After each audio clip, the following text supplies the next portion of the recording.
ఆక్రమణదారులను నిజంగానే భయపెట్టినా, బెదిరించినా, ఇంకొకటి చేసినా తప్పేం లేదు. కూల్చేసినా కూడా తప్పేం లేదు. ఎందుకంటే హైదరాబాద్ నిర్మాణమైంది లేదా హైదరాబాద్కు ఉన్నటువంటి స్వభావమే సిటీ ఆఫ్ లేక్స్ అనేవాళ్ళు. కొన్ని 2500 చెరువుల గొలుసుకట్టు చెరువుల సమాహారంలాగా హైదరాబాద్ ప్రతి అడుగున ఒక కొలను ఉండేటువంటిది. అడుగడుగున గుడి ఉంది అన్నట్టు హైదరాబాద్లో అడుగడుగున ఒక కొలను, అడుగడుగున ఒక చెరువు, అడుగడుగున ఒక కుంట ఉండి ఇది ఒకదానికొకటి లింక్డ్గా ఉన్నటువంటి ఒక సజీవ జలదృశ్యం హైదరాబాద్. అటువంటి దాన్ని ఒక మురికి కూపంగా మార్చడానికి ఈ చెరువుల దురాక్రమణ అనేటువంటిది కారణమైంది. దాని గురించి మనం తర్వాత చర్చిద్దాం. ఇది హైడ్రానా, లేకపోతే డ్రాగనా, లేకపోతే డైవర్షనా, లేకపోతే ఇంకొకట, ఇవన్నీ రాజకీయ లబ్ధి కోసం మాట్లాడుతున్నటువంటి మాటలు. నిజానికి హైడ్రా అనేది మొట్టమొదటిసారిగా విన్నప్పుడు నాకు మా intermediate 10th class 9th class రోజులు గుర్తొచ్చినాయి. హైడ్రా అనేది ఒక చిన్న జీవి. అవును. ఆ చిన్న జీవి కానీ అన్ని జీవుల కంటే అత్యంత విశిష్టత కలిగినటువంటి జీవి. అంటే కేవలం టెంటకిల్స్, కూరలు, ఒక ట్యూబ్ లాంటి ఒక చిన్న ఆకారంతో ఎటైనా వెళ్ళి దేన్నైనా చంపగలిగేటువంటి, దేన్నైనా కొట్టగలిగేటువంటి జీవి మొదటిది. రెండోది, ఇది చెరువులను ఆక్రమిస్తుంది లేదా మంచినీటి కుంటలను ఆక్రమిస్తుంది, మంచినీటి చెలుమలలో ఉంటుంది. దీన్ని అంటే మంచినీళ్ళలో మాత్రమే, మంచినీటి కుంటల్లో, చెరువుల్లో మాత్రమే జీవించేటువంటి ఆవాసం ఉండేటువంటి జీవి. మూడవది, దీనికి పుట్టుక ఉంటుంది తప్ప చావు అనేది ఉండదు. పునరుత్పత్తి అనేది కూడా దాన్ని అదే చీల్చుకొని దాన్ని అదే ముక్కలు చేసుకొని ఇంకొక జీవిగా, అంటే మనకి పాతకాలంలో మన పురాణాలలో ఎట్లాగైతే ఒక తల పోతే ఇంకొక తల వచ్చి అతుక్కుంటుందో అట్లా బాడీలోంచి ఒక భాగం దిగిపోతే మళ్ళీ ఆ భాగానికి టెంటకిల్స్, ఆ భాగానికి నోరు, ఆ భాగానికి కళ్ళు, అట్లా ఉండేటువంటి ఒక విచిత్రమైన జీవి. బహుశా జీవులలో మరణము లేని జీవి ఏదైతుంటే అది హైడ్రా. ఈ పేరు విన్నప్పుడు నిజంగానే ఇది భలే పెట్టినారు ఎవరో, దాని పెద్ద అది అబ్రివేషన్ కూడా కలవదు, అంటే పర్ఫెక్ట్గా మ్యాచ్ ఏం కాదు. బట్ కావాల్సుకునే వాళ్ళు హైడ్రా అనేటువంటి పేరుని చూస్ చేసుకున్నారు. ఈ హైడ్రా నిజంగానే చెరువులను ఆక్రమించుకుంటుంది కాబట్టి చెరువులను ఆక్రమించుకున్నటువంటి వాళ్ళ మీదనే దీన్ని గురిపెట్టినారు. ఫైన్. ఇది కొన్నిసార్లు మీకు కక్ష సాధింపులాగానో, కొన్నిసార్లు రాజకీయ దీనికోసమో అనిపించవచ్చు, తప్పేం లేదు. కానీ రేవంత్ రెడ్డి గారు, ముఖ్యమంత్రి గారు క్లియర్గా కొన్ని విషయాలు 2-3 రోజుల నుంచి ఆయన లీక్ చేసుకుంటూ వస్తున్నారు. ఏదో పిచ్చాపాటిగా మీడియాతో మాట్లాడేటప్పుడు ఇంకొకటి చెప్తున్నారు. ఆ చెప్తున్నటువంటి విషయాలను గమనించినప్పుడు, లేదా దానికి అధికారిగా నియమితులైనటువంటి రంగనాథ్ గారు ఓవర్ హైప్ చేస్తూ మాట్లాడుతున్నటువంటి మాటలను విన్నప్పుడు కానీ, అంటే ఎప్పుడైనా ఆఫీసర్లు నిజానికి లో ప్రొఫైల్గా ఉంటారు, ఉండాలి కూడా. ఎందుకంటే ఇటువంటి డిసిషన్స్లో పొలిటీషియన్స్ ఎటు టర్న్ అవుతారో తెలియదు. కానీ రంగనాథ్ గారు చాలా ఓవర్ హైప్. అసలు నాకు ఆశ్చర్యం వేస్తుంది. ఆయన రోజుకు 10 ఛానళ్ళతో మాట్లాడుతున్నాడు, యూట్యూబ్లను కూడా ప్రామాణికంగా తీసుకుంటున్నాడు, యూట్యూబ్ ఛానళ్ళల్లో పెద్ద పెద్ద ప్రసంగాలు చేస్తున్నాడు, ఎవరిని వదలమని చెప్తున్నాడు. జనరల్గా ఆఫీసర్ చెప్పకూడదు, ఎవరిని వదులుతావో ఎవరిని వదలో నీ చేతిలో ఉండదు. ఎందుకంటే ఈ హైడ్రా కమిటీ చైర్మన్ ఎవరు? HYDRAA committee chairman chief minister. అసలు హైడ్రాకు చట్టబద్ధత ఉందా అనేటువంటి చర్చ మీ మాటలతో స్టార్ట్ అవుతున్నది. దాని గురించి కూడా మాట్లాడు. మొత్తానికి ఇవాళ హైదరాబాద్లో ఒక సంచలనం క్రియేట్ చేయడానికి, ఒక సెన్సేషన్ క్రియేట్ చేయడానికి, అదేవిధంగా మీరు అంటున్నట్టుగా కొందరిని భయపెట్టడానికి, కొందరిని బెదిరించడానికి. బెదిరించడం మిమ్మల్ని నన్ను ఎవడు భయపెట్టలేడు, ఎవరు బెదిరించలేరు. ఎవరైతే ఆక్రమించుకున్నారో వాళ్ళందరూ భయపెడతారు. అది అక్కినే నాగార్జున అయ్యొచ్చు, లేకపోతే ఇంకోలా అయ్యొచ్చు. ఆక్రమణదారులు చివరికి తిరుపతి రెడ్డి ఆయన కూడా ఉండొచ్చు. ఎందుకంటే నేను రేవంత్ రెడ్డి గారు స్పష్టంగా చెప్తున్నారు, నా తమ్ముడైనా, నా అన్నైనా, ఇంకోళ్ళైనా, నా కుటుంబ సభ్యులైనా కూడా నేను హైడ్రాను పంపిస్తాను, దాన్ని వెనక్కి తగ్గేటువంటి సమస్యలు. నిన్న మొన్న అటువంటి లెటర్లు వెళ్ళడము, అటువంటి ఉత్తర్వులు వెళ్ళడం జరిగింది. కాబట్టి ఈ నేపథ్యంలో మనం ఖచ్చితంగా ఈ ముఖ్యమంత్రి తీసుకున్నటువంటి చర్యను ఖచ్చితంగా సమర్థించాలి. ఖచ్చితంగా ఇది కొనసాగేటట్టుగా చూడాలి.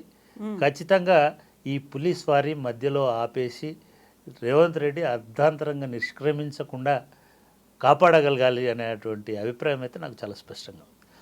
ఇకపోతే రెండవది, అసలు ఈ ఆక్రమణలకు కారణం ఎవరు? నిజంగానే ఇది కక్ష సాధింపుతోటి చేస్తున్నారా? కక్ష సాధింపుతోటి చేస్తున్నారు అని అంటే అసలు ఆక్రమణ లేని చోటికి పోయి హల్చల్ చేస్తే ఇది కక్ష సాధింపు కోసం, బెదిరించడం కోసం అని అనుకోవచ్చు.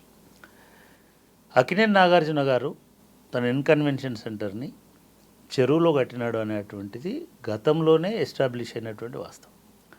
దాంట్లో 2.5 ఎకరాలో 2 ఎకరాలో చెరువు శిఖం భూమి ఉంది, ఎఫ్టీఎల్లో ఉంది అని గతంలో ఇచ్చినటువంటి నివేదికలు, మ్యాపులు చూస్తే మనకు అర్థమవుతుంది. సరే, దాని మీద కోర్టు కేసు ఉందా, కోర్టు ఏమన్నా దాన్ని స్టే ఇచ్చిందా అని అంటే అది కోర్టులకు ఉన్నటువంటి అంశం. ఇప్పుడు కూల్చేసి కూడా 3 రోజులు అయింది, 4 రోజులు అయింది, కోర్టులు ఏమి జోక్యం చేసుకోవు. ఇప్పుడు ఇంకా అయిపోయింది, దాన్ని నేలమట్టం చేసినారు. అయితే ఇది న్యాయము అన్యాయము ఎంతవరకు అనే చర్చలోకి పోకపోతే ఇది ఒక భయాన్ని అయితే క్రియేట్ చేసింది. నాగార్జున లాంటి వాళ్ళనే కొట్టేసినారు అనేటువంటి భయం అయితే ఇవాళ ఆక్రమణదారులందరిలో కలిగింది. అన్యాపదేశంగా రంగనాథ్ గారు కూడా అదే చెప్తున్నారు, మేము భయం క్రియేట్ చేస్తాం, భయంతో అవగాహన వస్తుంది. ఇది పోలీస్ నైజం. పోలీసులకు ఉండేటువంటి ఏంటంటే ఒక ఎన్కౌంటర్ చేస్తాం, ఎన్కౌంటర్ తోటి ఒక భయం వస్తుంది.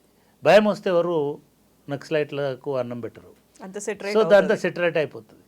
అట్లాగే సారా బట్టీలు కాల్చే వాళ్ళను వెళ్ళి వాళ్ళను ఒకసారి ధ్వంసం చేసి అందరిని పీడే యాక్ట్ పెట్టేసి ఇంకొకటి చేసేస్తే భయం వస్తుంది. భయం అంటే నేను అంటున్నా, భయంలోంచి మాత్రమే న్యాయం రాదు, అవగాహనతో కూడా న్యాయం వస్తుంది, చట్ట పరిధిలో పనిచేయడం వల్ల కూడా న్యాయం వస్తుంది. సరే, ఆ చర్చలోకి మనం పోకపోతే ఇప్పటి వరకు అయితే హైదరాబాద్లో ఒక భయం అయితే ఇవాళ ఆవరించింది. హైడ్రా అనేది ఎట్లాగైతే హైడ్రాకున్న ఇంకొక లక్షణం ఏంటంటే అది ఎటైనా పోతుంది, ఎటు అయినా పోగలిగే ఒకే జీవి హైడ్రా. అమీబా, హైడ్రా రెండు వాటికి దిశ సంబంధం లేదు. మనిషి ముందుకైనా నడుస్తాడు, జాగ్రత్త వెనకకైనా నడుస్తాడు. ఇటు సైడ్కి ఈ యాంగిల్లో నడవడం అనేది 360 అది సాధ్యం కాదు. హైడ్రా 360 డిగ్రీస్లో ఏ యాంగిల్లోనైనా నడవగలుగుతుంది. అంటే అది వెనకకైనా రాగలుగుతుంది, ముందుకైనా పోగలుగుతుంది. కాబట్టి ఇది ఒకంతకైతే ఇప్పటి వరకు ఉన్నటువంటి దీంట్లో ఇది మంచిది. కానీ 3-4 అంశాలు ప్రధానంగా బయటకు వస్తున్నాయి. ఒకటి, దీనికున్న చట్టబద్ధత ఏమిటి అంటే నిజంగానైతే ఇప్పుడున్నటువంటి దాంట్లో హైడ్రా కొత్తది అనుకుంటున్నారు. హైడ్రా కొత్తది కాదు. హైడ్రా పోలీస్ అనుకుంటున్నారు. హైడ్రా పోలీస్ కాదు. మున్సిపల్ యాక్ట్, జిహెచ్ఎంసీ యాక్ట్, అది కూడా నాట్ ఆల్ మున్సిపాలిటీస్కి జనరల్ యాక్ట్ కాదు. ఇది greater Hyderabad municipal MCH act ఒరిజినల్గా, municipal corporation of Hyderabad act. ఆ తర్వాత జిహెచ్ఎంసీ యాక్ట్ అయిన తర్వాత జిహెచ్ఎంసీ యాక్ట్లో ఎన్ఫోర్స్మెంట్ అండ్ విజిలెన్స్ సెల్ అనేటువంటిది ఒకటి ఉంది. Hyderabad municipal corporation enforcement and vigilance cell. ఈ ఎన్ఫోర్స్మెంట్ విజిలెన్స్ సెల్ అనేది మున్సిపల్ అడ్మినిస్ట్రేషన్లో భాగం. కాకపోతే దీనిలో ఎన్ఫోర్స్మెంట్ విజిలెన్స్ అని అంటే పోలీస్ కావాలి కాబట్టి అందులో పోలీసులను తీసుకొని చేస్తుండేవాళ్ళు. గతంలో కూడా చాలామంది పోలీసు డిఎస్పీ స్థాయి అధికారులు, ఎస్పీ స్థాయి అధికారులు, సిఐల స్థాయి అధికారులు ఆ ఎన్ఫోర్స్మెంట్లో ఉంటారు. ప్రతి మున్సిపల్ అడ్మినిస్ట్రేషన్ ఉంటారు. ఈవెన్ జిహెచ్ఎంసీ తర్వాత ఉన్నది ఏంటి హెచ్ఎండిఏ. హెచ్ఎండిఏలో కూడా అటువంటి ఒక సెల్ ఉంటుంది. దాని కూడా ఒక డిఎస్పీ స్థాయి అధికారి, దాని కూడా ఇన్ఛార్జ్గా ఉంటాడు. అటువంటిది చట్టబద్ధంగా మున్సిపల్ యాక్ట్ ప్రకారం ఏర్పడినటువంటి బాడీ. దాన్నే పేరు మార్చినారు. ఆ ఎన్ఫోర్స్మెంట్ సెల్లే, విజిలెన్స్ అండ్ ఎన్ఫోర్స్మెంట్ సెల్లే ఇప్పుడు హైడ్రా లాగా దానికి పేరు మార్చిన తప్ప. కాబట్టి దీనికి చట్టబద్ధత ఉందని అనుకోవాలి డెఫినెట్గా. కానీ ఇంతకంటే మెరుగైనటువంటి వ్యవస్థను ఏర్పాటు చేసి ఉండొచ్చు కదా. రెండవ వాదన ఏమనిపిస్తుందంటే ఈ యాక్ట్ వచ్చి 30 సంవత్సరాలు 40 సంవత్సరాలు అవుతుంది. హైడ్రా ఇప్పుడెందుకు నిద్రలేచింది, హైడ్రా ఇప్పుడెందుకు వచ్చింది? నేనేమంటున్నానంటే ఈ 30 ఏళ్ళు నిద్రపోయినందుకు బాధపడాలా, ఇప్పుడు వచ్చినందుకు ఇప్పుడు నిద్రపోయినందుకు నిందించాలా? సరే, నిద్ర అయితే లేచింది కదా, ఇది మంచిదే కదా. కాబట్టి దానికి కూడా ఆ వాదన కూడా పసలేదు. ఇప్పుడు ఎందుకు నిద్ర లేచినారు, ఇప్పుడు ఎందుకు మొదలు పెట్టినారంటే ఎప్పుడో ఒకసారి మొదలు పెట్టాలి కాబట్టి ఇప్పుడు మొదలుపెట్టారు. ఈ హైడ్రా ఇప్పుడు హఠాత్తుగా నిద్ర లేచి ఈ 30 సంవత్సరాల నుంచి ఇచ్చుకుంటూ వచ్చినటువంటి పర్మిషన్లన్నింటినీ రద్దు చేసి ఈ 30 సంవత్సరాల నుంచి ఇచ్చినటువంటి అనుమతులు, కన్స్ట్రక్షన్స్, నిర్మాణాలు, కరెంటు కనెక్షన్లు, వాటర్ కనెక్షన్లు ఇచ్చిన తర్వాత ఇప్పుడు పోయి దాడులు చేయడం వలన ఇది రాజ్యాంగ సంక్షోభం. పెద్ద మాటనే కావచ్చు కానీ న్యాయ వివాదం అనుకుందాం. న్యాయ వివాదం కూడా రాజ్యాంగం నుంచే వస్తుంది. ఒక మనిషికి ఉండే హక్కులను హరించి వేసేటువంటి హక్కు ఈ హైడ్రాకు ఉంటుంది. అక్కడ మాత్రం ఉండదు అనేటువంటి విషయాన్ని చెప్పగదప్ప. ఎందుకంటే మీ ప్రభుత్వమే ఈ ఇల్లు కట్టుకోవడానికి పర్మిషన్ ఇచ్చింది, మీ ప్రభుత్వమే దానికి కరెంటు కనెక్షన్ ఇచ్చింది, మీ ప్రభుత్వమే దానికి, ఇదే మున్సిపాలిటీ ఏ విజిలెన్స్ అయితే భాగమైందో, ఏ హైడ్రా అయితే జిహెచ్ఎంసీలో భాగమో, అదే మున్సిపల్ కార్పొరేషను అన్ని రకాల అనుమతులు ఇచ్చిన తర్వాత ఒక సామాన్యుడు కట్టుకున్నాడు అనుకోండి.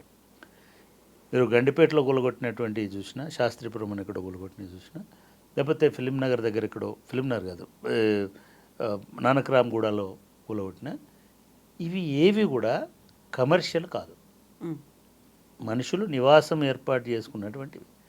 ఈ నివాసం ఎందుకు ఏర్పాటు చేసుకున్నారు, వాళ్ళకి చెరువు అని తెలియదా, వాళ్ళు ఆక్రమణ అని తెలియదా అని చాలామంది మాట్లాడుతున్నారు.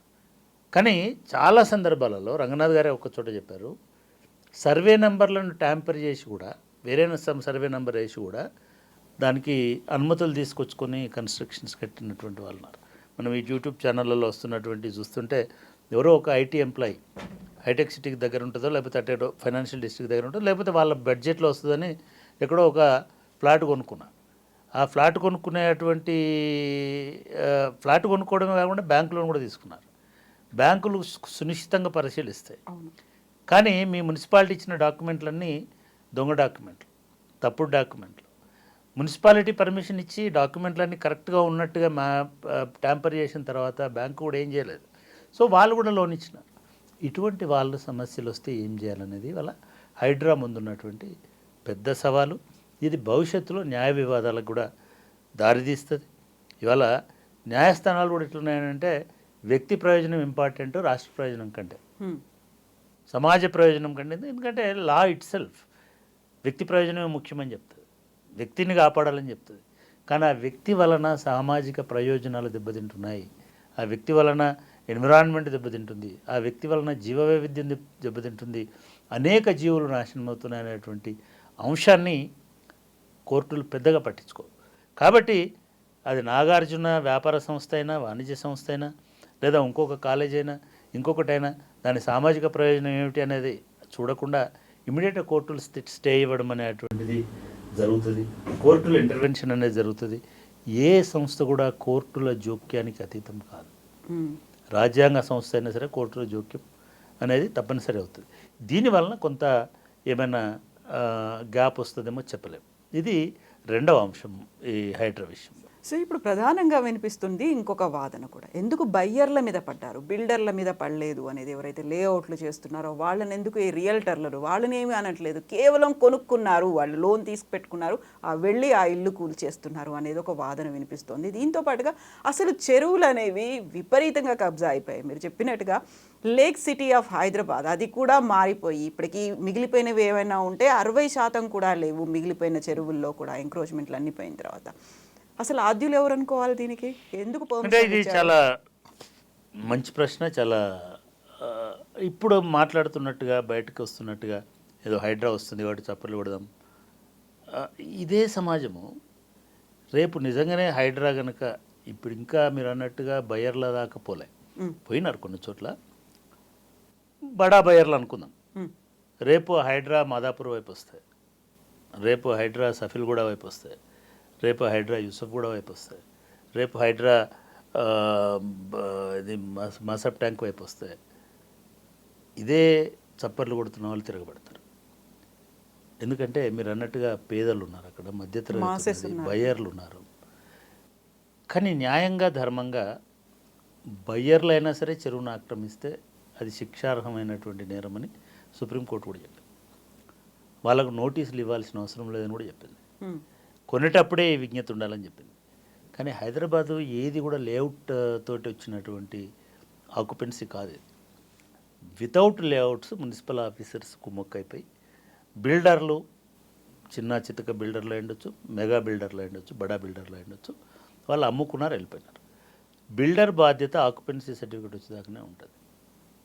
కొనుక్కున్నవాడి బాధ్యతనే జీవితకాలం ఉంటుంది. Home is not for builder, home is for buyer. Buyer నివసిస్తాడు కాబట్టి బయ్యర్ బాధ్యతనే. ఇది నిర్దాక్షిణ్యమైనటువంటి నిజం. కాబట్టి కొనేటప్పుడే జాగ్రత్త పడి ఉండాల్సిందే అనేటువంటిది మొదటి వాదన. రెండవ వాదన హౌసింగ్ రైట్స్లో మళ్ళీ నేను కొనుక్కున్నాను, ఈ గవర్నమెంట్ సర్టిఫై చేసింది, ఈ బ్యాంకు లోన్ ఇచ్చింది, నేను బాధ్యున్నట్లు అవుతా. అప్పుడు ఎవరైతారు బాధ్యులు? బిల్డర్ కాదు, దానికి పర్మిషన్ ఇచ్చినటువంటి మున్సిపల్ ఆఫీసర్ అవుతాడు, సర్వేయర్ అవుతాడు, టౌన్ ప్లానింగ్ ఆఫీసర్ అవుతాడు, టౌన్ ప్లానింగ్ సూపర్వైజర్ అవుతాడు, టౌన్ ప్లానింగ్ ఎవరైతే చీఫ్ టౌన్ ప్లానర్ ఎవరు ఉన్నారో ఆయన అవుతాడు. చివరిగా ఎవరు అవుతారు? ప్రభుత్వం బాధ్యత వహిస్తుంది. అంటే రేవంత్ రెడ్డి పులి మీద స్వారీ చేస్తారు అని నేను ఒక ట్వీట్ చేస్తే చాలామంది చాలా రకాల రియాక్ట్ అయినారు. ఈ పులి ఏమిటంటే పులి హైడ్రా కాదు, పులి ప్రభుత్వమే. ప్రభుత్వమే ఈ మొత్తము దుర్మార్గాలకు కారణమై ఇవాళ ప్రభుత్వమే మళ్ళీ దాన్ని మేము అంతమొందిస్తామని అనడానికి పోతున్నది. నేను దీన్ని కొంచెం డీటెయిల్లో కూడా చెప్తాను. ఇప్పుడు ప్రభుత్వమే అన్నారు. ఈ ప్రభుత్వం వచ్చి 9 నెలలు కూడా కాలేదు. అంతకుముందు చేసిన ప్రభుత్వం అంటే మీద ఎప్పుడైనా చేస్తున్న సరే యుద్ధం- ఒకటి మనం గమనించాల్సింది ఏంటంటే అన్ఫార్చునేట్లీ మీ ప్రభుత్వం మన ప్రభుత్వం అనుకుంటున్నారు, ఉమ్, కానీ ఎప్పుడైనా ప్రభుత్వం ఒకటే, ఎప్పుడైనా ప్రభుత్వం ఒకటే. ప్రభుత్వాన్ని నడిపించే స్వారీ చేసేవాడు మారతాడు తప్ప పులి మాత్రం ఒకటే. ఆ పులి మీదనే కూర్చుంటారు ఎవరైనా సరే. ఉమ్, ఇవాళ మీ ప్రభుత్వం అట్లా చేసింది, మా ప్రభుత్వం గొలగొడుతుందని అనడం అనేది తప్పు. మీ ప్రభుత్వం చేసిన దానికి మీ ప్రభుత్వాన్ని పరిపాలించిన రాజకీయ నాయకులకు బాధ్యత కాదు. రూల్స్ని ప్రొటెక్ట్ చేయడానికి భారతదేశంలో డాక్టర్ బాబాసాహెబ్ అంబేద్కర్ ఇటువంటి కుక్కమూతి పుందలు రేపు రాజ్యాంగాధికారంలోకి వస్తాయి, వాళ్ళు ప్రధానులు అవుతారు, ముఖ్యమంత్రులు అవుతారు, పాలకులు అవుతారు. కాబట్టి స్వతంత్రంగా రాజ్యాంగం ప్రకారం, శాసనాల ప్రకారం, రూల్ ప్రకారం నడిచేటువంటి బ్యూరోక్రసీ అనేటువంటి ఒక సెకండ్ పిల్లర్ని ప్రతిష్ఠింపజేసినాడు. ఓన్లీ పొలిటికల్ లీడర్సే రూలర్స్ కాదు భారతదేశంలో. అన్ఫార్చునేట్లీ అనుకుంటున్నారు. చంద్రశేఖరరావు, కేసీఆర్ నేనే రూలర్ అనుకుంటాడు. రేవంత్ రెడ్డి గారు నేనే రూలర్ అని ఆయన కూడా గట్టిగా కూర్చొని ఉంటాడు. రూలర్స్ మీరు కాదు, మీరు రూల్ మేకింగ్ మాత్రమే చేస్తారు. రూల్ అడ్మినిస్ట్రేషన్ రంగనాథ్ చేస్తాడు, ఉమ్, రూల్ అడ్మినిస్ట్రేషన్ ఇంకొక పోలీస్ ఆఫీసర్ చేస్తాడు, ఇంకొక చీఫ్ సెక్రటరీ చేస్తాడు. అది ప్రభుత్వం. ఎవరైతే ప్రభుత్వం ఇంకో రెండవ లక్షణం నేను చెప్తా, ప్రభుత్వం శాశ్వతమైనది, 5 సంవత్సరాల కోసం ఉండే ప్రభుత్వం కాదు. పార్టీ 5 సంవత్సరాల కోసం ఉంటుంది. ఆ పార్టీ 5 సంవత్సరాల అధికారంలో ఉండొచ్చు, 10 ఉండొచ్చు, గెలిచినంత కాలం ఉండొచ్చు. కానీ ప్రభుత్వం అనేది ఒక కంటిన్యూటీ. తెలంగాణ ప్రభుత్వమే, గత ప్రభుత్వమైనా తెలంగాణ, కేసీఆర్ సొంత ఆస్తి కాదు, కేసీఆర్ ప్రభుత్వం అంటారు అందరూ. కేసీఆర్ వాళ్ళ చింతమడక ప్రభుత్వం అదేమన్నా రాచరికమా? అది ఇదేమో రేవంత్ రెడ్డి ప్రభుత్వమా? ఇదేమన్నా కొండారెడ్డిపల్లి రెడ్డితనమా? కాదు కదా. Government is government. కాకుంటే పార్టీల వారీగా చూసుకున్నప్పుడు అదంతా టీఆర్ఎస్ బీఆర్ఎస్ నేను మళ్ళీ అదే కాంగ్రెస్ చెప్తున్నా, పార్టీల వారీగా ప్రభుత్వాలు ఉండవు దయచేసి. పార్టీల వారి ప్రభుత్వం, తెలంగాణ ప్రభుత్వము అనే రాజముద్ర ఏదైతే ఉంటుందో దట్ ఈజ్ గవర్నమెంట్. అక్కడ ఎవరున్నారు? రేవంత్ రెడ్డి గారు ఉన్నారా, లేదా కేసీఆర్ గారు ఉన్నారా, లేకపోతే ఇంకొక ఆయన ఉన్నాడా? ఇది కాదు. వాళ్ళ నరేంద్ర మోడీ ప్రభుత్వం భారత ప్రభుత్వం. అది నరేంద్ర మోడీ సొంత గుజరాతీ ప్రభుత్వం కాదు, అది భారత ప్రభుత్వం, భారత ప్రధాని ఆయన. అట్లా రేవంత్ రెడ్డి గారు తెలంగాణ ముఖ్యమంత్రి, కేసీఆర్ గారు తెలంగాణ ముఖ్యమంత్రి గతంలో. సో ఇది ప్రభుత్వం. ఈ ప్రభుత్వ విధానం అనేటువంటిదే ప్రామాణికత అడ్మినిస్ట్రేషన్కి. ఇందాక చెప్పా, మున్సిపల్ యాక్ట్లో ఉన్నది కాబట్టి హైడ్రా మాట వినాలా. మున్సిపల్ యాక్ట్లో విజిలెన్స్ చేయమని ఉంది, అదేవిధంగా ఎన్ఫోర్స్మెంట్ చేయమని ఉంది, కూలగొట్టమని కూడా ఉంది. కాబట్టి కూలగొడతారు. ఇక్కడ ప్రభుత్వముకు వర్సెస్ ప్రజలకు గొడవ వస్తుంది రేపు. ఎప్పుడు ప్రాబ్లం అవుతుందంటే, ఇవాళ నేను చూశాను దుర్గం చెరువులో కట్టుకున్నటువంటి చాలామందికి నోటీసులు ఇచ్చారు, కావూర్ హిల్స్లో చాలామందికి నోటీస్. నిజంగా కూడా నేను మన వ్యూవర్స్కి అర్థం అవ్వడానికి ఈ దుర్గం చెరువు, కావూర్ హిల్స్, జూబ్లీహిల్స్లో ఉన్న చెరువుల గురించి ఒక చిన్న ఇది చెప్తాను. నేను హైదరాబాద్లో ఆంధ్రజ్యోతిలో పనిచేస్తున్నటువంటి కాలం అంటే 88, 87, 86, 87 నుంచి 90 మధ్య కాలంలో ఆంధ్రజ్యోతి అంటే పంజాగుట్ట చౌరస్తా వరకే రోడ్డు. పంజాగుట్ట చౌరస్తా నుంచి ఆ శ్మశాన వాటిక నుంచి direct road number 1 Banjara hills అని అక్కినే నాగేశ్వరరావు వాళ్ళ ఇల్లు ఉండేది. నాగేశ్వరరావు గారి ఇల్లు, అదేవిధంగా సుబ్బరామరెడ్డి గారి ఇల్లు, ఎలీట్ ఇళ్ళన్నీ ఆ బంజారా హిల్స్ ఆ ఒక్క రోడ్లో రోడ్ నెంబర్ 1లో ఉండేటి. ఆ నుంచి మిగతా రోడ్స్ వచ్చేటి. ఇప్పుడు road number 3 plus Jubilee hills అప్పటికి లేదు. ఆ టైంలో ఒక మిత్రుడు జయహింద్ రెడ్డి గారని, ఆయన జర్నలిస్టే, ఆయన ఇక్కడ కూడా ప్లాట్లు ఉన్నాయి, పేద మధ్యతరగతి జర్నలిస్టులకు ప్లాట్లు అమ్ముతున్నారు, కొనడమే. ఆయన ఒక రియల్ ఎస్టేట్ ఏదో చేసినాడు, వచ్చాడు.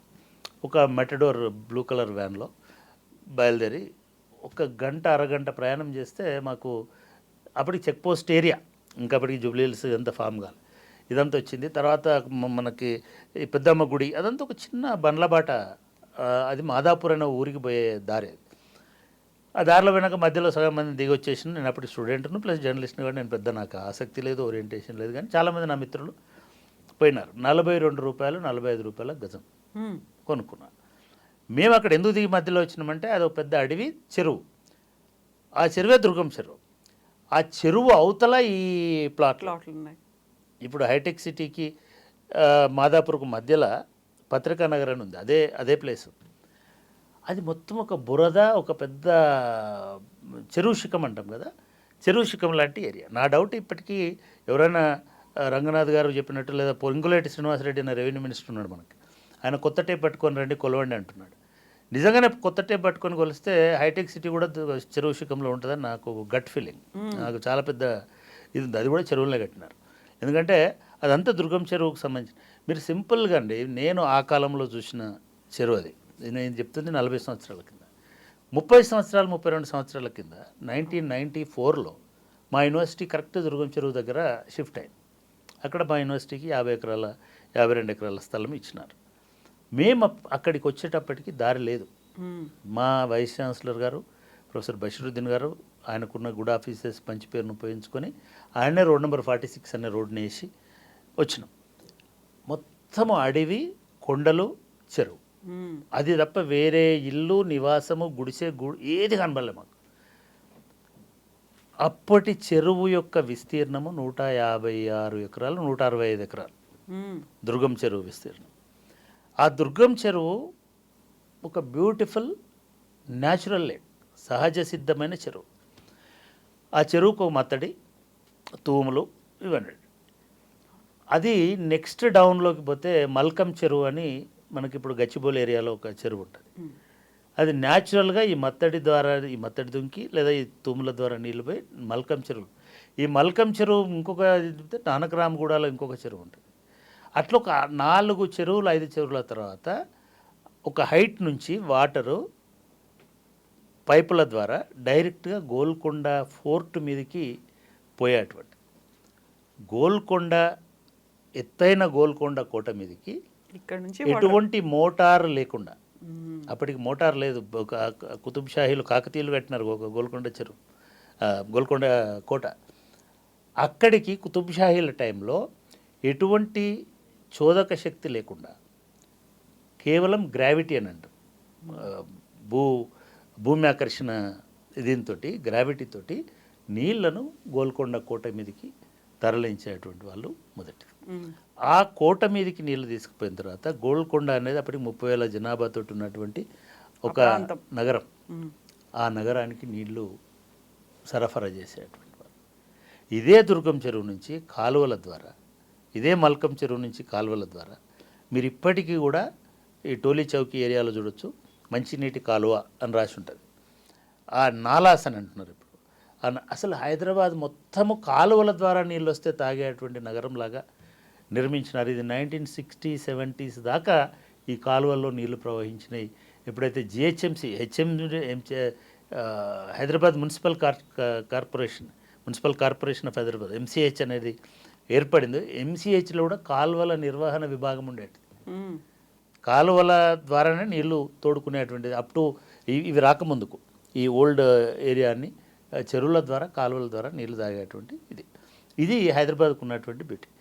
ఇదే దుర్గం చెరువు నేను ఇందాక చెప్పినట్టుగా మేము 94లో అంబేద్కర్ ఓపెన్ యూనివర్సిటీ షిఫ్ట్ అయింది. ఒక 10 సంవత్సరాలు మేము గమనిస్తూనే ఉన్నాం. అసలు మా యూనివర్సిటీకి రావాలంటే ఏమీ దారిలేనటువంటి పరిస్థితులు వచ్చినాం అక్కడికి.